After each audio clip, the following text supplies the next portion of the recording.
கர்த்தருக்கு ஸ்தோத்திரம். கர்த்தருடைய நாமம் மகிமைப்படுவதாக. ஆராதிப்பேன், நான் ஆராதிப்பேன், ஆண்டவரே சுவை ஆராதிப்பேன். ஆராதிப்பேன், நான் ஆராதிப்பேன், ஆண்டவரே சுவை ஆராதிப்பேன். வல்லவரே உம்மை ஆராதிப்பேன், நல்லவரே உம்மை ஆராதிப்பேன். வல்லவரே உம்மை ஆராதிப்பேன், நல்லவரே உம்மை ஆராதிப்பேன். ஆராதிப்பேன், நான் ஆராதிப்பேன், ஆண்டவரே சுவை ஆராதிப்பேன். நன்றி அப்பா. நன்றியோடு கூட துதிக்கிறோம், ஸ்தோத்திரிக்கிறோம். எங்கள் அதிகமாய் நேசிக்கிற அன்பின் பரலோக தகப்பனே, இந்த நல்ல வேலைக்காய் நன்றி. இந்த இதயத்தோடு உம்மை துதிக்கிறோம், ஸ்தோத்திரிக்கிறோம். எங்கள் மீது எவ்வளவாய் அன்பு கொண்டிருக்கிறப்பா. எங்களுக்காக யாவற்றையும் செய்து முடித்த நல்ல தகப்பன் அப்பா.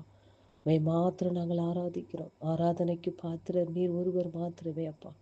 உமக்கே துதி கன மகிமை மாட்சிமை எல்லாம் ஒருவருக்கே செலுத்துகிறோம். இயேசுவின் நாமத்தில் பிதாவே, ஆமென். கர்த்தரின் ஆலோசனைக்காக பிலிப்பியருக்கு எழுதின நிருபம் 2ஆம் அதிகாரம் அதனுடைய 6, 7, 8 மற்றும் 9வது வசனங்கள் 9, 10. பிலிப்பியருக்கு எழுதின நிருபம் 2ஆம் அதிகாரம் 6 முதல் 10வது வசனங்கள் வரை. அவர் தேவனுடைய ரூபமாய் இருந்தும் தேவனுக்கு சமமாய் இருப்பதை கொள்ளையாடின பொருளாக எண்ணாமல் தம்மை தாமே வெறுமையாக்கி அடிமையின் ரூபம் எடுத்து மனுஷர் சாயலானார். அவர் மனுஷ ரூபமாய் காணப்பட்டு மரண பரியந்தம், அதாவது சிலுவையின் மரண பரியந்தமும் கீழ்ப்படிந்தவராகி தம்மை தாமே தாழ்த்தினார். ஆதலால் தேவன் எல்லாவற்றுக்கும் மேலாக அவரை உயர்த்தி இயேசுவின் நாமத்தில் வானோர் பூதலத்தோர் பூமியின் கீழோருடைய முழங்கால் யாவும் முடங்கும்படிக்கு 11வது வசனம். பிதாவாகிய தேவனுக்கு மகிமையாக இயேசு கிறிஸ்து கர்த்தர் என்று நாவுகள் யாவும் அறிக்கை பண்ணும்படிக்கு எல்லா நாமத்திற்கும் மேலான நாமத்தை அவருக்கு தந்தருளினார். கர்த்தருடைய நாமம் மகிமைப்படுவதாக.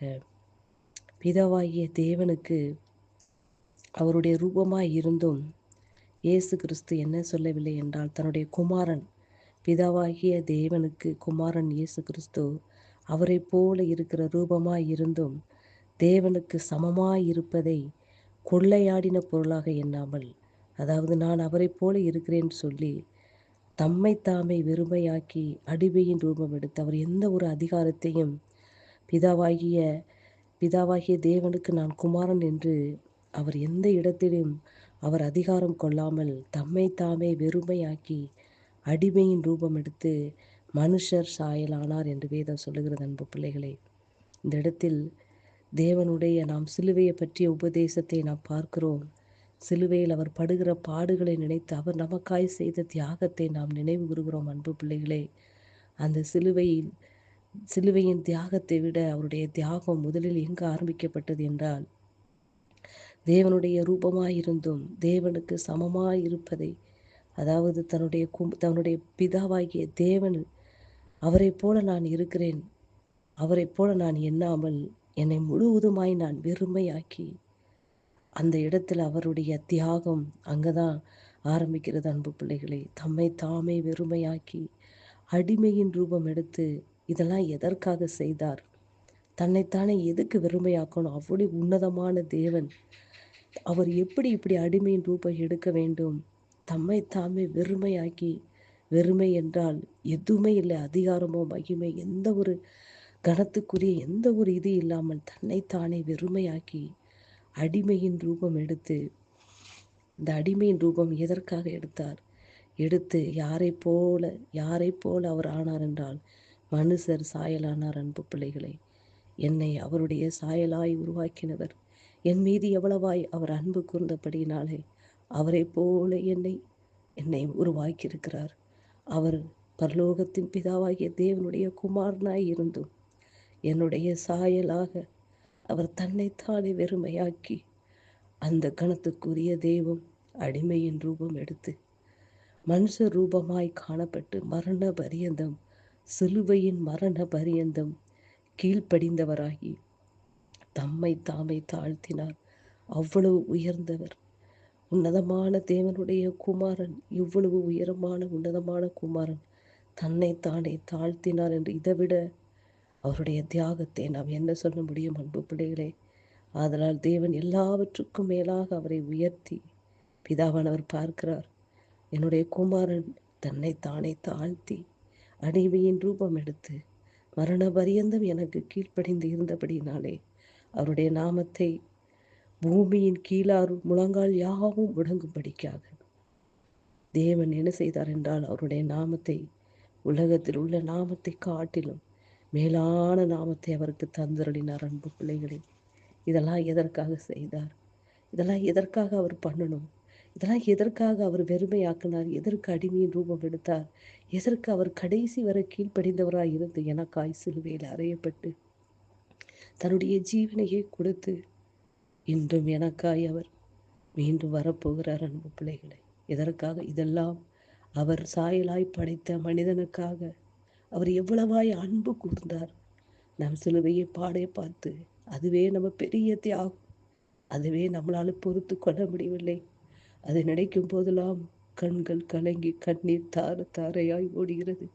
இதை காட்டிலும் அவருடைய தியாகம் பரலோக ராஜ்யத்திலே ஆரம்பித்து விட்டது. அன்பு பிள்ளைகளே, அவர் அடிமையின் ரூபம் எடுத்து தம்மை தாமே பெருமையாக்கி மரண பரியந்தம், சிலுவையின் மரண பரியந்தம் தன்னை தாழ்த்துகிறது. தன்னை உயர்ந்தவராய் இருந்தும் தன்னை அவர் தாழ்த்துகிறது. எவ்வளவு பெரிய தியாகம் அன்பு பிள்ளைகளே!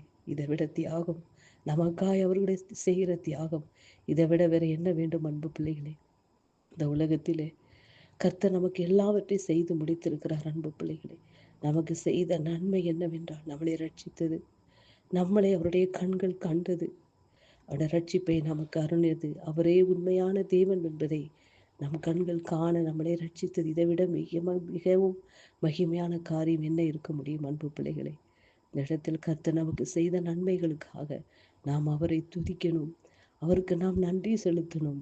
ஆனால் அவருடைய தியாகத்தை ஒவ்வொரு நாளும் நினைத்து எனக்காக இந்த பாவிக்காக, இந்த அடிமைக்காக நீங்க அடிமையின் ரூபம் எடுத்து வந்தீங்களே சப்பா, அத்தனை உன்னதமான அத்தனை ஸ்தானத்தை வெறுமையாக்கி அடிமையின் ரூபமாய் எனக்கு நீங்க எடுத்து மனுஷ ரூபமாய் என்னை போல சாயலாய் என்னை போல இந்த உலகத்தில் வந்தீரப்பா. என்னுடைய சாயலாகவே நீங்க மரித்தீங்க, என்னுடைய சாயலாகவே மீண்டும் உயிர் தெழுந்து இன்று எனக்காக பரிந்து கொண்டு பேசி கொண்டிருக்கிறீங்கப்பா. என் மீது எவ்வளவாய் நீர் அன்பு கூர்ந்திருக்கிறேன். இந்த தியாகத்தை நினைத்து ஒவ்வொரு நாளும் நாம் அவரை துதித்து ஆராதிக்க வேண்டும் அன்பு பிள்ளைகளை. அவர் செய்த நன்மைகளை நினைத்து நன்றி சொல்ல வேண்டும். அவர் நமக்கு செய்த தியாகத்தை நினைத்து ஒவ்வொரு நாளும் அவரை துதித்து ஆராதிக்க வேண்டும் அன்பு பிள்ளைகளே. அதுதான் இந்த ஜனத்தை எனக்கென்று ஏற்படுத்தியது. இவர்கள் என் துதியை சொல்லி வருவார்கள் என்று சொல்லுகிறார் அன்பு பிள்ளைகளே. அவருடைய ஜனமாய் நம்மளை தெரிந்து கொண்டிருக்கிறார். நம்மளை தெரிந்து கொண்டதின் அர்த்தம் என்ன? அவரை உயர்த்தணும், அவரை துதிக்கணும், அவரை போற்றணும், அவரை மகிமைப்படுத்த வேண்டும் அன்பு பிள்ளைகளே. அவருடைய தியாகத்தை ஒவ்வொரு நாளும் நினைத்து உள்ளத்தின் ஆழத்திலிருந்து அவரை ஒவ்வொரு நாளும் மகிமைப்படுத்த வேண்டும், அவரை துதித்து ஆராதிக்க வேண்டும். அதற்காய்த்தான் நம்மளை ஏற்படுத்தியிருக்கிறார் அன்பு பிள்ளைகளை. வார்த்தை நிமித்தமாக கர்த்தர் உங்களை ஆசீர்வதிப்பாராக. ஆமென்.